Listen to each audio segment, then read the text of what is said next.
mapagpalang umaga po sa inyong lahat.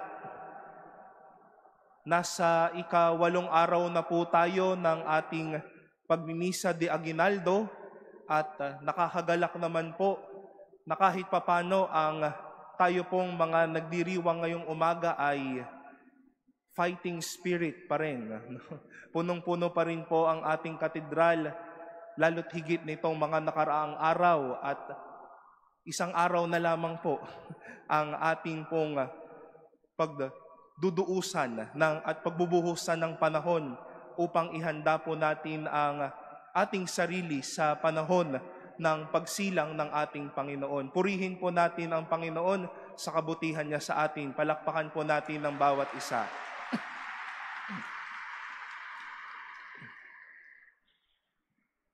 Kung nais po nating intindihin ng maayos ang narinig po nating mga pagbasa din at bigyan ito ng mas malawak pang pag-iintindi, balikan po natin ang naging kwento po ng ating ebanghelyo noong ika-19 ng Disyembre, kung saan ibinalita po kay Zacarias ang pagdadalang tao ng kanyang asawang si Elizabeth o ang pagbabalita kay Zacarias na sila ay magkakaanak na.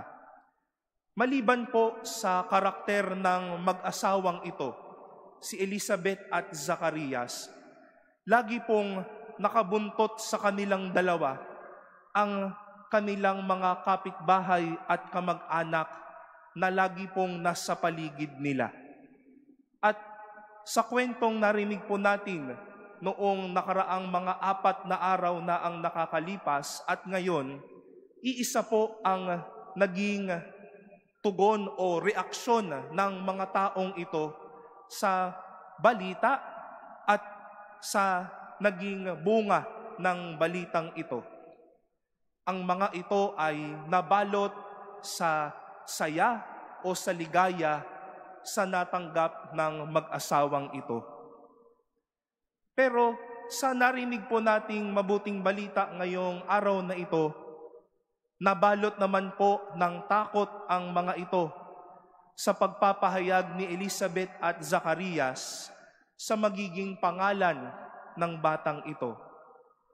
Ang pangalang ibinigay ay Juan, na ang ibig sabihin, mapagpala ang Diyos. Narinig po natin bakit sila nasidlan ng takot, bakit kahit papano ay may lumabas na tanong sa kanilang mga sarili. Ano kaya ang kalalagyan ng batang ito? Ano kaya ang ibubuga ng batang ito kapag siya ay nabuhay? Ano kaya ang misyon ng batang ito? Bakit kaya naipanganak itong batang ito? Dahil sinabi din ng mga tao, maliwanag na sumasa kanya ang kamay ng Panginoon. Sa gitna po ng kamanghaan at kasiyahan, sa isang biyayang natanggap, nabalot po sila ng tanong, ng takot, at ng pananaw kung ano ba itong biyayang kanilang natanggap at ang biyayang kanilang nakikita ngayon.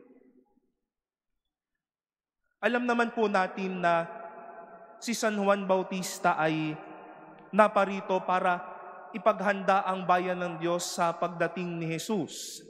At narinig po natin ang ating unang pagbasa mula sa aklat ni Propeta Malakias.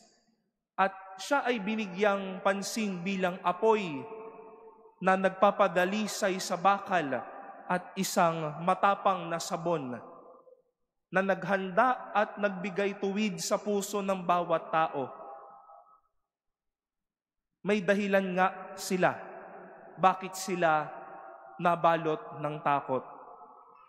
Hindi lang dahil may biyayang dumating sa kanilang buhay, kundi ang biyaya pala ay daan para mabago ang kanilang puso at ang buhay at upang ipaghanda din nila ang kanilang buhay sa pagdating ni Jesus.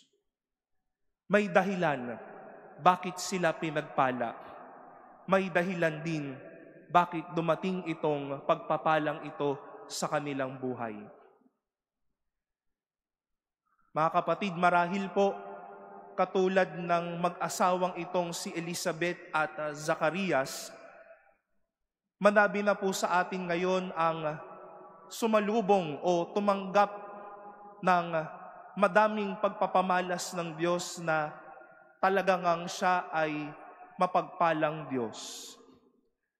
Wala pa man ang Pasko o kaya pang-8 araw pa lang tayo ng simbang gabi, baka madami na po sa atin ngayon ang bumabalik dahil nagpapasalamat na sila sa Diyos sa pagpapamalas ng katotohanan na ito. Na Father, narito po ako dahil pinagpala po ako ng Diyos. Baka nga po ang ating iba dito sa atin nakaranas ng pagpapala ng Diyos dahil dati malalamig ang Pasko. Pero ngayon, medyo init-init na ang Pasko. Madami po ang bumabalik at marahil sumalubong sa mga relasyon na pinagbati muli o pinagsadya ng kapayapaan para sa bawat isa. Baka po madami pong masaya ngayon dahil bakasyon na. Magkakasama-sama na muli tayo. Madami ng mga kaibigan na nagtutugma-tugma muli ng kanilang pagsasama at nagbubuo muli ng kanilang pagkakaisa. Madami po marahil ang nagpapasalamat sa Diyos dahil natuto sila kung ano ang kanilang pananampalataya. Madami po sa atin ang nakabalik muli sa simbahan matapos ang mahabang panahon ng pandemya. At marahil madami pa po kayong masasabi kung bakit po natin masasabing pinagpala ako ng Diyos. Pero mga kapatid, nakatanggap po tayo, tinugon ang ating mga dasal, hindi lang para bigyan tayo, pero para turuan tayo at harinawa makilala ang Diyos sa ating buhay. Hindi lang naman po dumating si San Juan Bautista parang maging isang payak na tao sa kanyang pamilya. But every blessing is worth its purpose. We have received something, but be ready for the purpose. Be ready to welcome the purpose, why it is given to you. Nung mga nakaraang 2 linggo, nagdiwang po tayo sa mga bagong abogado at abogada. Baka po ibinigay yan sa inyo, pagpapala yan sa inyo, pero humanda po kayo sa dahilan bakit iyan ibinigay sa inyo. Baka po ngayon masasabi ninyo na medyo nakakaluwag-luwag po tayo sa buhay. Medyo wala po tayong utang. No? Sana nga. Biyaya yan. Hindi lahat ay nakakaroon ng ganyang pagkakataon. Pero humanda tayo sa dahilan bakit ginawa tayong maluwag ng Diyos sa ating buhay ngayon. Masaya po tayong nagtitipon ngayong umaga.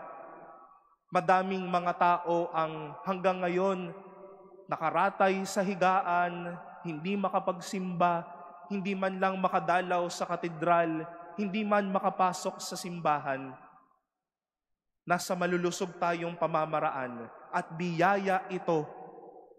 Pero humanda tayo sa dahilan bakit may sapat tayong lakas upang pumarito.